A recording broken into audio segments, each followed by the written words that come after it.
You're watching the award-winning GHS-TV, Germantown Community Television, your hometown news and information station.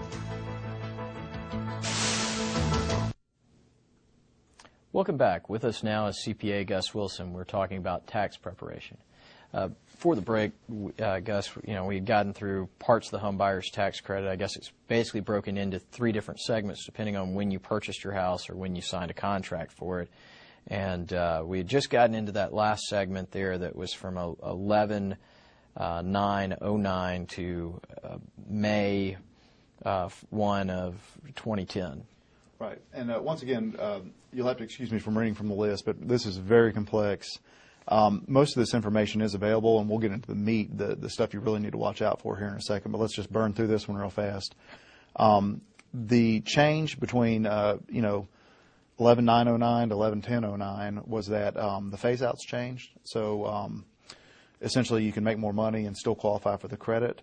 And also, if you have lived in your house, even though you're not a first-time home buyer, but you lived in your house for the past 5 consecutive years out of 8, you can qualify for a first-time home buyer's credit of $6,500.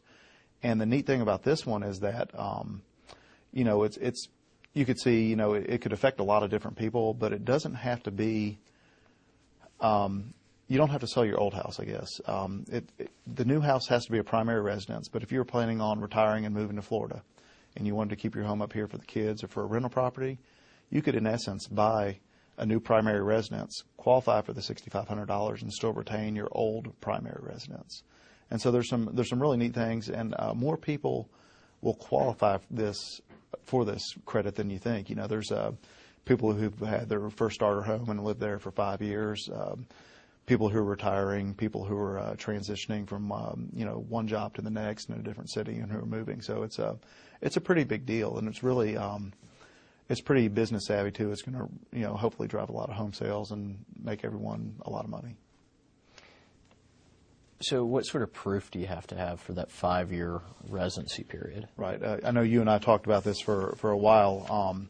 There's forms that you have to file. It is form 5405, which requires a signed settlement statement. And so if you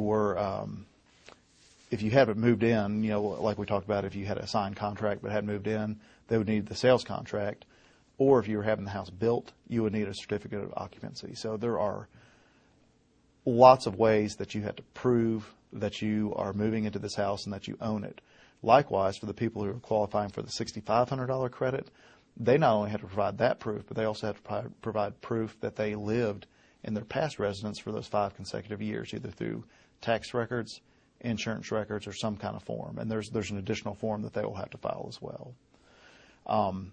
You and I talked about before the meeting here that not only are you having to provide more paperwork, but if you are an e-filer, because of the new paperwork that you have to file, you're not allowed to e-file if you're claiming this house credit, which is, that's a big deal because, traditionally if you e-file and ask for a direct deposit, you can potentially receive your refund within 10 working days. Mm-hmm. If you're used to that and you're filing for the home buyer's credit, you can expect delays, essentially. I think I read in Kiplinger's, as a matter of fact, that they will not start processing these returns until mid-February, and they do not expect to see refunds of this credit until late March or in April. So, and that's just the first round. So, if they're anticipating thousands of people filing, you can imagine, it's just there's going to be some delays. Yeah, and I guess there's also some questions in there that, in the society we live in with divorce, that's going to create an even bigger issue with this. Right. And, if you were going through a divorce, I would like to think that you've already retained a lawyer, but there are very special considerations to be had as far as primary residence rules, home buyer's credits when it comes to divorcing.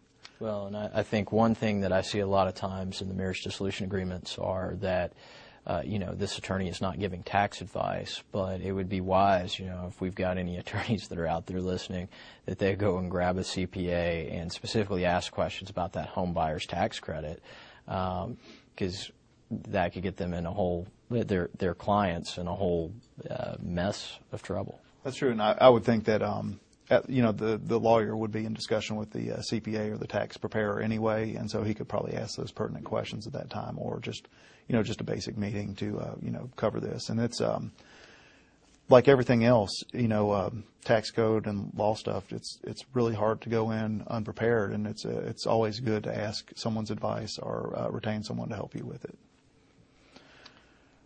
Just a couple more things on the home buyer's credit. One, I was listening to a local radio station on the way into work the other day, and someone called in and didn't quite understand the logistics of the home buyer's credit. It is a home buyer's credit. You have to buy a home to qualify for it. Mm-hmm. And I know that seems really basic, but it sounds like some people aren't understanding because, I could look at my situation and say, well, I've lived in a home for 5 years. Why don't I qualify for the credit? Yes, I've met that part of the requirement. The next part of the requirement requires me to go out and purchase a new primary residence. And it's not a slam dunk $8,000 or $6,500. It is 10% of the sales price of the home. So it's a max of $8,000. So just keep that in mind as well. Yeah, it is interesting because we have to go back so many times when I'm talking to clients just as you and say to the client, well, this is the reason why this is in the tax code. It's to stimulate the housing market. And that's the whole thing with it. That is the whole point. You're just trying to drive some money back in the housing market and try and prop the economy back up. Well, we thank you for being here today. And our time is up for this edition of Legalese. And we'd like to thank our guest for taking time out of his busy schedule to be with us and sharing his thoughts and insights. If you would like more information about Legalese or any other program on GHS TV, please refer to our website at www.ghstv.org. Thank you for joining us today. Be sure to join us next month for more discussion on legal topics. Until then, I am Vince Perryman, and thank you for watching.